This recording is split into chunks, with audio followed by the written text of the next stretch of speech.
እዩት እስኪ ራሳችሁን አልደከማችሁም አሁን ኃጢአት አላደከማችሁ በደል አላስረጃችሁ ክፋት አላሸበታችሁ መጠጥ አካላችሁን አላጎደለው ሱስ ናላችሁን አላዞረው ድካም እኮ ነው ያለው ድካም እኮ ነው መነቃቃት የፈለጉ ሰዎች ታስረው ቁጭ የሚሉበት በጫት መንቃት ይፈልጋሉ ግን ደግሞ ጥቂት ቆይተው በጫት ይታሰራሉ ማታ ሞቅ ለማለት ይገባሉ ማለዳ ላይ ብርድ ይላቸዋል ይበርዳቸዋል እንዴ ፈታ ለማለት ብለው የጀመሩት ሱስ እስር አድርጓቸው ያላረቀ የማይንቀሳቀሱ ሰዎች ላይ አሁን ፈታ ማለት ነው እናንተ እንዲማርጎ ፈታ ማለት የለም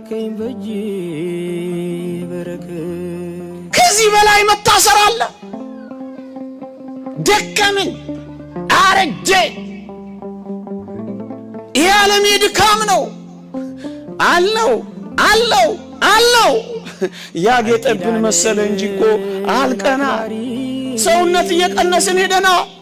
አካሎቻችንን እየጣልን ወደ ሰማይ መሄድ መንገድ ጀምረናል ደክመናል